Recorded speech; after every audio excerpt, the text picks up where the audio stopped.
আমরা অনেকে পড়ি ইয়া কানাবুদু, ইয়া কানাবুদু যদি পড়ি এখানে মাঝখানে যে আলিফ অক্ষর আছে এইখানে আলিফ অক্ষরটা বাদ চলে যাবে। হ্যাঁ, ইয়াকা, ইয়াকা উচ্চারণ হামজা ইয়াজের এই, ইয়া আলিফ জবর ইয়া, এক আলিফ, ইয়া কাফ জবর কা, ইয়াকা নুন আইন জবর না, না, না। আমরা যে বলি না বুদু, না বুদু বললে এখানে আইন অক্ষরটা বাদ চলে যাবে। এখন সূরাতুল ফাতিহার ক্ষেত্রে এই শব্দটি আছে খুবই গুরুত্বপূর্ণ এই আয়াতটি। আমরা এখানে আল্লাহ তাআলাকে বলে নিশ্চয়ই আমরা আপনার ইবাদত করি, ওয়া ইয়াকা নাস্তাঈন, এবং আপনার কাছে সাহায্য চাই। আমরা যে ইবাদত করি, আমরা ইবাদত করি এই আরবিটা এটা, আইন বা এবং দাল মিলে এটার উচ্চারণ হলো ইবাদত। আর যখন আমরা পড়ি না বুদু, নুন জবর না, বা পেশবু, দাল পেশদু, না বুদু, না বুদু শব্দের অর্থ আমরা ইবাদত করি, এরকম অর্থ এখানে সূরাতুল ফাতিহাতে আসবে না, কখনো আসবে না। কারণ আপনার নামের ক্ষেত্রে যদি একটি অক্ষর বাদ দেন আপনার নামটা যেমন অসম্পূর্ণ হয়ে যায়, এখানে আরবি একটা অক্ষর আপনি বাদ দেওয়া মানে কি বড় একটা ভুল হয়ে যাবে। এবং বড় কি, এখানে আমরা বলি আমরা আপনার ইবাদত করি, সেই ইবাদতের যে মূল শব্দ, অর্থাৎ একটা সেন্টেন্সের মূল বাক্যটারই আমরা বিকৃতি ঘটাই দিতেছি। তাহলে আমরা সই করে পড়ব ইয়াকা না'বুদু, না'বুদু বানান নুন আইন জবর না, বা পেশ বু উচ্চারণ না, বু দাল পেশ দু উচ্চারণ এবার না বুদু, না বুদু। এই শব্দগুলো বাংলা দিয়ে উচ্চারণে কখনো সহি হবে না। আসসালামু আলাইকুম ওয়া রাহমাতুল্লাহ। সূরাতুল ফাতিহা আমরা অনেকে পড়ি কিন্তু আমরা উচ্চারণগুলো ভুল করি। আজকের এই ভিডিওটিতে আপনাদেরকে আমি ভেঙ্গে ভেঙ্গে সুন্দর করে পড়ানোর জন্য চেষ্টা করব। যে পড়াগুলো অনেকেই আমরা ভুল করি, ভুল অনেক বড় বড় ভুল হয়। যেমন আমরা পড়ি গায়রিল মাগদুবি, গায়রিল উচ্চারণ হবে না, এই শব্দটা সহি উচ্চারণ উচ্চারণ হবে গায়রিল। যেমন আমরা অনেকেই পড়ি সিরাতাল্লাযিনা, সিরাতাল্লাযিনা পড়লে এখানে ত অক্ষরটা ভুল হয়ে যাবে। অনেকে আমরা পড়ি ইহদিনাস, ইহদিনাস এই শব্দ এখানে নাই। তো এরকম কিছু কিছু শব্দ আছে, যেমন আমরা পড়ি ইয়া কানাবুদু, ইয়া কানাস্তাইন, এখানে ওয়া বাদ যায় এবং হলো আলিফ বাদ যায়, এখানেও আলিফ বাদ যায়।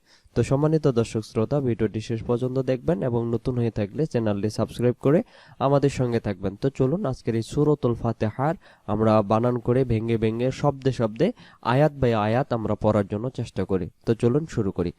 আউযু বিল্লাহি মিনাশ শাইতানির রাজীম। বিসমিল্লাহির রহমানির রহিম।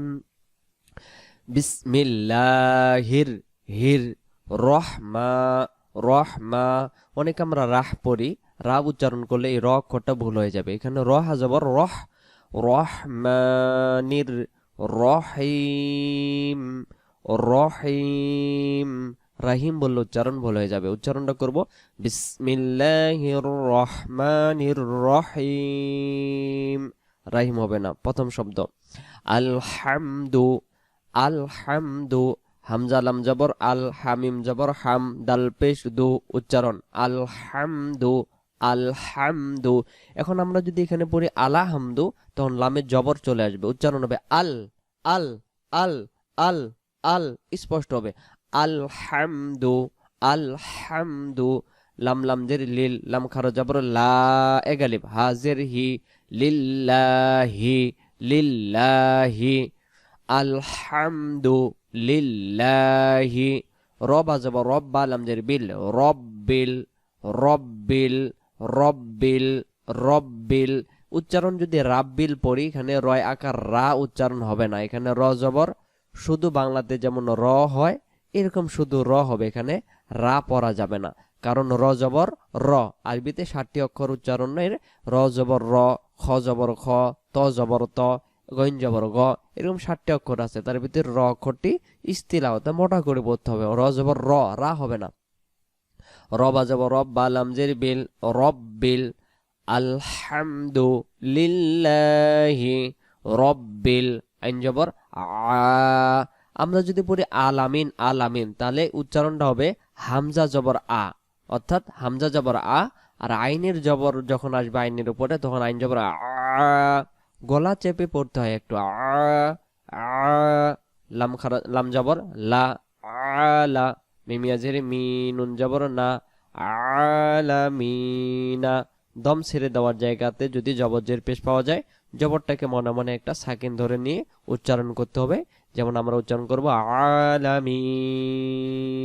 এবং টান দিয়ে দমটা ছেড়ে দিতে হবে। যদি আমি পড়ি আলামিন আলামিন, তাহলে এই জায়গাতে ইয়া অক্ষরটা বাদ চলে যাবে।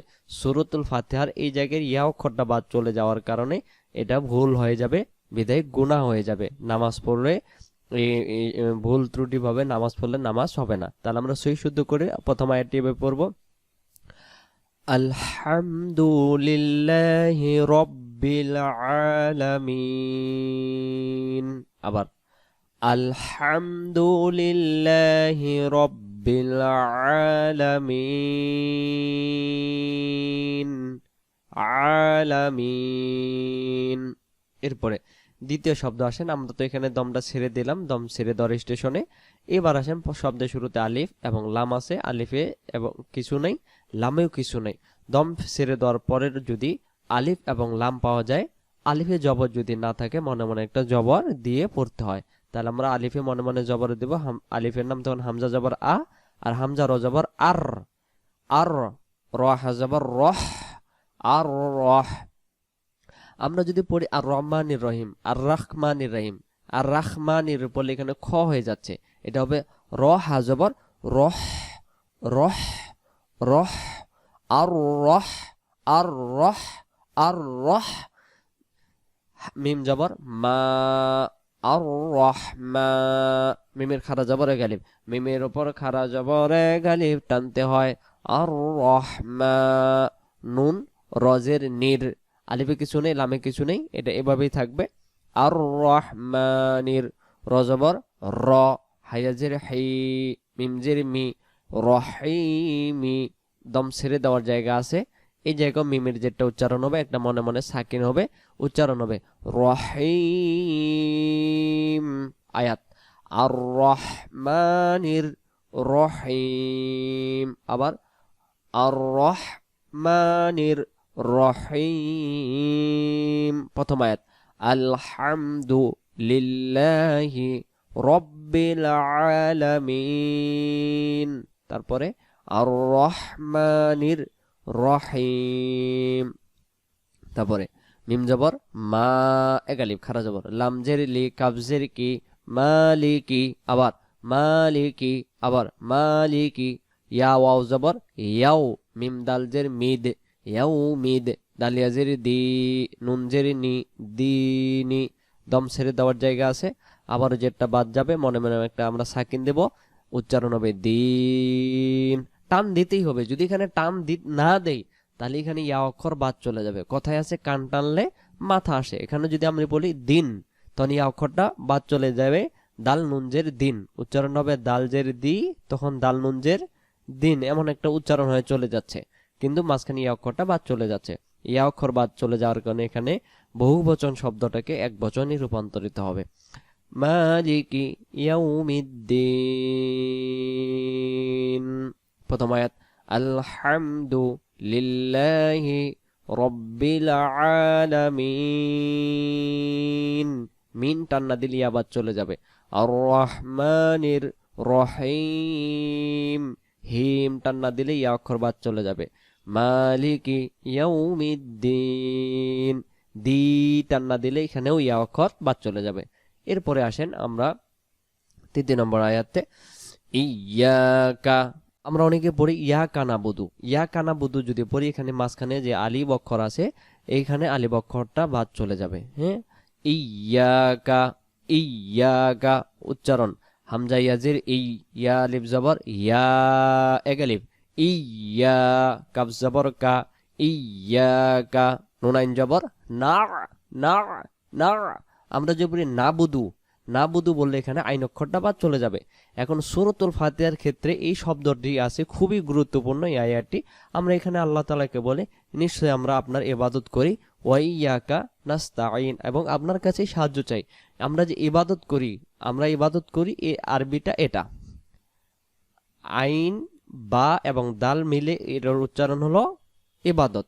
আর যখন আমরা পড়ি না বুদু, নুন জবর না, বা পেশবু, দাল পেশদু, না বুদু, না বুদু শব্দের অর্থ আমরা ইবাদত করি, এরকম অর্থ এখানে সূরাতুল ফাতিহাতে আসবে না, কখনো আসবে না। কারণ আপনার নামের ক্ষেত্রে যদি একটি অক্ষর বাদ দেন আপনার নামটা যেমন অসম্পূর্ণ হয়ে যায়, এখানে আরবি একটা অক্ষর আপনি বাদ দেওয়া মানে কি বড় একটা ভুল হয়ে যাবে। এবং বড় কি, এখানে আমরা বলি আমরা আপনার ইবাদত করি, সেই ইবাদতের যে মূল শব্দ, অর্থাৎ একটা সেন্টেন্সের মূল বাক্যটারই আমরা বিকৃতি ঘটাই দিতেছি।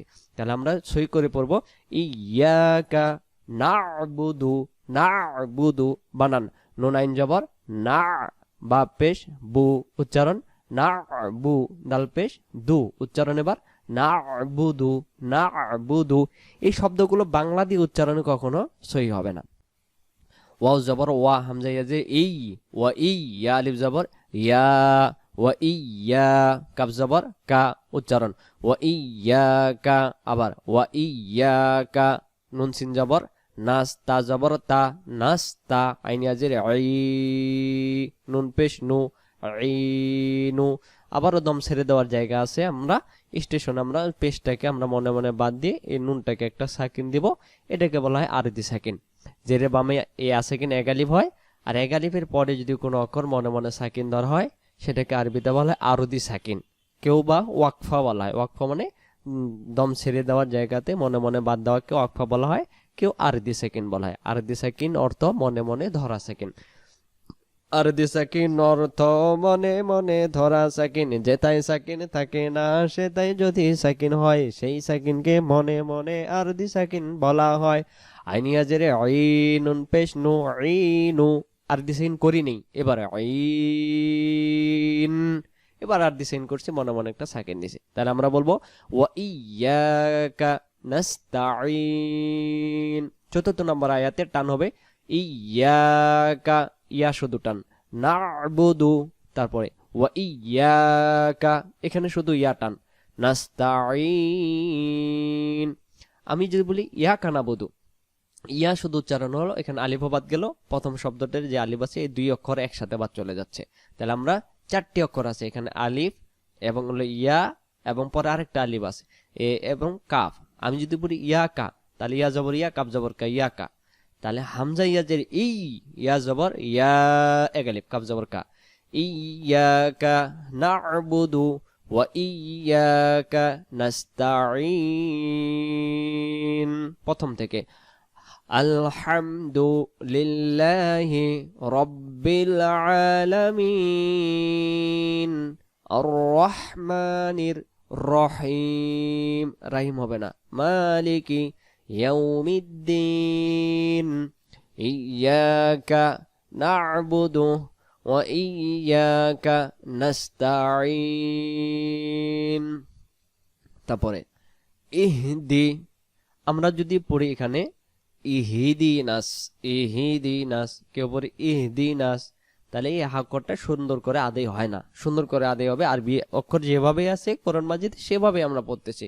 অনেকে মনে করবেন না যে আগের পড়া ভুল, না, আগেও যে কোরআন মাজিদ এখনো সেই কোরআন মাজিদে আছে, কোরআন শরীফে কোনো পার্থক্য নাই, পড়ারও পার্থক্য ছিল না, কিন্তু আমরা উচ্চারণে বিভিন্ন জায়গায় কারো কাছে শুনে শুনে মুখস্থ করা আর বা বাংলা দিয়ে দিয়ে মুখস্থ করা, কোনো আপনি আপনার নিজের ভিত্তিটাকে আপনি ফলো করেন যে আমি কি কার কাছে শিখছিলাম, আমি হয়তো কোনো কারো কাছে শুনে শুনে মুখস্থ করছি বা আমি বাংলা দিয়ে মুখস্থ করেছি, বিধায় আমার উচ্চারণগুলো ভুল থেকে আসে। তো এটাই মনে করবেন, কোরআন শরীফ কখনো ভুল নয়। হামজা হাজের ইহ, দাল জেরে দি, ইহ দি, নুন সজ্জাবর নাস, ইহ দি নাস, মুখটা গোল হবে, নাস, নুন সজ্জাবর নাস, সজ্জের সি, রজবর র, ইহ দি নাস সির, সির, সির। আমরা তো এখানে একবারে এখানে সেরা তাল পরে ফেলি, সেরা তাল, রজবর রা তখন রা হয়ে যাচ্ছে, আর এই ত অক্ষরটা তখন তা হয়ে যাচ্ছে। যেমন এইখানে লক্ষ্য করেন, এই অক্ষরটার নাম হলো তা, ভালো করে খেয়াল করেন, এই অক্ষরটার নাম হলো তা অক্ষর, আর এই অক্ষরটার নাম হলো ত অক্ষর। এখন আসেন, এটা একরকম অক্ষর, এটা আর একরকম, যেমন বাংলাতে আছে দন্তাস্ব, তালবাস্য, মধ্যাহ্নস্ব, তিন অক্ষর তিন জায়গায় ব্যবহৃত হয়, তাই না? এখন যদি আমি সব জায়গায় যদি ময়াকার মা দন্তান্ন এসে কোনো মানুষ শেষে যদি মধ্যাহ্নস্ব না দিয়ে যদি আমি দন্তাস্ব দিই যে মানুষ, তাহলে কি আমরা বলবো যে এই লেখাটা ভুল? কেন? মানুষ লেখার ক্ষেত্রে মধ্যাহ্নস্ব দিয়ে বাংলা লেখা লিখতে হয়। তো এখন আসেন, এখানে আরবিটা সেম, আমরা যদি এখানে ইহদিনাস সিরাত তাল পড়ি, অনেক বাংলা উচ্চারণ এখনো দেখবেন তাল দেওয়া আছে, আবার কিছু কিছু এখন সংশোধন হয়ে সিরাত তল লেখা শুরু করছে। এখানে তল আম জবর তল, কারণ এই অক্ষরটা মোটা করে পড়তে হবে, ত জবর ত, আর এটা হবে তা জবর তা। যখন আমরা পড়বো ইহদিনাস সিরাতাল মুস্তাকিম, সিরাতাল মুস্তাকিম যখন আমরা পড়বো এই ত অক্ষরটা তখন তায়ে রূপান্তরিত হবে। কথা বুঝতে পারছেন? তাহলে কোরআন শরীফে কি তা ছিল না, আগেও ত ছিল, এখনো ত আছে। তাহলে আমরা উচ্চারণটা কি ভুল করে উচ্চারণটা ত এর জায়গায় তা পড়ে ফেলছিলাম। তাহলে উচ্চারণটা আমরা পড়বো সিরাতাল মুস্তাকিম। অনেকে আবার মুস্তাকিন পড়েন, শেষে দুন্তান্ন হবে না, ম হবে। অর্থাৎ বাংলা আরবিতে মিম এবং বাংলাতে ম। আরবিতে যদি এখানে মুস্তাকিন পড়ি এটা নুন হয়ে যাবে, মুস্তাকিম ঠোঁট লাগিয়ে দেব। ইহদিনাস সিরাতাল মুস্তাকিম, তারপরে সিরাতাল্লাযিনা, সিরাতাল্লাযিনা পড়লে এখানেও এই ত অক্ষরটা তা হয়ে যাবে, কারণ এটা হলো ত জবর ত। আরবিতে একটা হলো তা আর একটা হলো ত, ত জবর ত, তা জবর তা। সিরাতাল্লাযিনা, সিরাতাল্লাযিনা, সজ্জের সির জবর র, এক আলিফ, অর্থাৎ টান দিয়ে ধরে রাখতে হবে র সির। যদি টানটা না দেই পরের অক্ষরটা এই যে আলিফ অক্ষরটা এটা বাদ চলে যাবে। জবর বামে আলিফ থাকলে এক আলিফ টানতে হয়, র আলিফ জবর র, সিরাতাল্লাযিনা। এখানে জবরের পরে আলিফ আছে, এখানে আলিফ এখানে টান দেওয়া লাগবে না, মাঝখানে আলিফ অক্ষর এবং পরে এই তাসদিদের অক্ষরটার কারণে এখানে তলাম জবর তল, তাড়াতাড়ি উচ্চারণ হবে। আবার যদি এই লাম অক্ষর এইদিকে না থাকতো তখন ত জবর ত, এটাও এক আলিফ হতো। তাহলে আমরা বলবো সিরাতাল্লাযিনা, জালিয়া জের জি, এক আলিফ, সিরাতাল্লাযিনা। টানগুলো খেয়াল রাখবেন, সিরাতাল্লাযিনা আনআমতা, আনআমতা, আনআমতা আলাইহিম, এখানে কোনো টান নাই, আনআমতা আলাইহিম, আনআমতা আলাইহিম। এখন আমি যদি বলি আনআমতা, তাহলে উচ্চারণ কি ভুল হয়ে যাবে, আনআমতা আলাইহিম। তারপরে গায়রিল, আমরা যদি বলি এখানে গায়রিল, তাহলে গয় অক্ষরটা গাইন জবর গা উচ্চারণ হচ্ছে, এখানে উচ্চারণ হবে গইন জবর গ। বাংলাতে যেমন ক খ এই যে গ পড়ি না, শুধু গ হবে, মানে আকার হবে না, গা না, গ। গায়রিল, গায়রিল, গায়রিল না গায়রিল, গায়রিল। মিম গঞ্জবর মা গ, দদ অপেশ দু, এক আলিফ, এখানে দদের পেশটা এক আলিফ। যদি এক আলিফ আমরা টান না দিই এই পেশটাকে, তখন ওয়া অক্ষরটা এখানে বাদ চলে যাবে, ওয়া অক্ষরটা বাদ চলে যাবে। তাহলে ওয়া অক্ষর সহ পড়তে হলে এখানে মা গো দুবি, পেশের বামে ওয়াও সাকিন এক আলিফ টানতে হয়, এক আলিফ টান না দিলে ওয়া অক্ষর বাদ চলে যাবে। কথায় আছে কান টানলে মাথা আসে, এখানে দু শুধু দদ উচ্চারণ হয়েছে। যখন আমি এখানে পড়বো দু, তখন পেশের বামে ওয়াও সাকিন সহ এই দদ এবং ওয়াও একসাথে উচ্চারণ হবে, গায়রিল মাগদুবি আলাইহিম ওয়ালাদ-দাল্লিন। এখন এখানে লক্ষ্য করেন, এখানে বাজের বি, এখন যদি আমি পড়ি মাগো দু বি, জেরের বামে ইয়া নাই, আমি ইয়া অক্ষর উচ্চারণ করেছি কিভাবে, আমি টান দিয়ে, তখন আমি ইয়া অক্ষর বাই জের টান দিলে ইয়া অক্ষর বাড়ে যায়, আর পেশ টান দিলে ওয়াও অক্ষর বাড়ে, আর পেশ জবর টান দিলে জবর পরে আলিফ অক্ষর না থাকলেও আপনি উচ্চারণ করছেন, তাহলে অক্ষর বাড়ান কমান যাবে না, অক্ষর যেখানে যেভাবে আছে এখানে সেভাবে পড়তে হবে। গায়রিল মাগদুবি আলাইহিম ওয়ালাদ-দাল্লিন। আমরা অনেকে পড়ি সূরাতুল ফাতিহার শেষে ওয়ালাদ-দাল্লিন, ওয়ালাদ-দাল্লিন, এখানে দেখেন তো আছে নাকি, নাই, শুধু দ জবর দ। আর যদি আমরা পড়ি ওয়ালাদ-দাল্লিন, এখানে ওয়াও অক্ষর যুক্ত হচ্ছে, ওয়াও তো নাই, তাহলে এখানে দ দিলাম জবর দল, এভাবে টান দেব। যেমন সূরা ফাতিহা যখন হুজুরেরা মসজিদে নামাজের সময় পড়ে, দেখেন সুন্দর করে পড়ে, গায়রিল মাগদুবি আলাইহিম ওয়ালাদ-দাল্লিন, দল্লিন, দ বলে মুখটা ফাঁকা ধরে রাখবেন, লামের শেষে গিয়ে সংযুক্ত করে লিতে চলে যাবেন, দল্লিন, দল্লিন। আবার লিন টান দিতে হবে, যদি লিন টান না দিয়ে যে মাঝখানে ইয়া অক্ষরটা বাদ চলে যাবে। আর যদি বলে লিন, লাম নুন যে লিন, তাহলে ইয়া অক্ষরটা কি বাদ চলে গেছে। তাহলে এই শব্দগুলো আমাদেরকে সহি শুদ্ধ করে পড়তে হবে। আপনি এখন শিখতেছেন, পড়তেছেন, মনে করেন না আমার হয়ে যাবে, কিন্তু একটা পড়া আমরা অনেক দিন ধরে যেহেতু আমরা জপছিলাম পড়ছিলাম আগেরটাই চলে আসবে, তাহলে খেয়াল রেখে রেখে আমাদেরকে ভুলগুলো সংশোধন করতে হবে। একটা ভিডিও বারবার দেখবেন, ইনশাআল্লাহ সহি শুদ্ধ করে শিখতে পারবেন। তো আমরা শুরু থেকে শেষ পর্যন্ত সূরাতুল ফাতিহাটা আয়াত বাই আয়াত একবার পড়ি। আলহামদুলিল্লাহি রব্বিল আলামিন আর রহমানির রহিম মালিকি ইয়াউমিদ্দিন। তারপরে ইয়াকা না'বুদু ওয়া ইয়াকা নাস্তাঈন ইহদিনাস সিরাতাল মুস্তাকিম সিরাতাল লাযীনা আন'আমতা আলাইহিম গায়রিল মাগদুবি আলাইহিম ওয়ালাদ-দাল্লিন। এরপর আমরা কি জানি পড়ি? আমিন পড়ি। তাহলে এখানে কি আমিন লেখা আছে? আমিন লেখা নাই, কিন্তু আমরা আমিন বলবো। আমিন এখানে নাই, আমরা আমিন বলবো। রাসূল সাল্লাল্লাহু আলাইহি ওয়াসাল্লাম সূরাতুল ফাতিহা শেষে আমিন বলতেন, আমিন বলা সুন্নাত। তাহলে আমরা বলবো আমিন আমিন, অর্থাৎ এতক্ষণ ধরে আমরা যা কিছু বললাম আল্লাহ তাআলা কবুল করুক।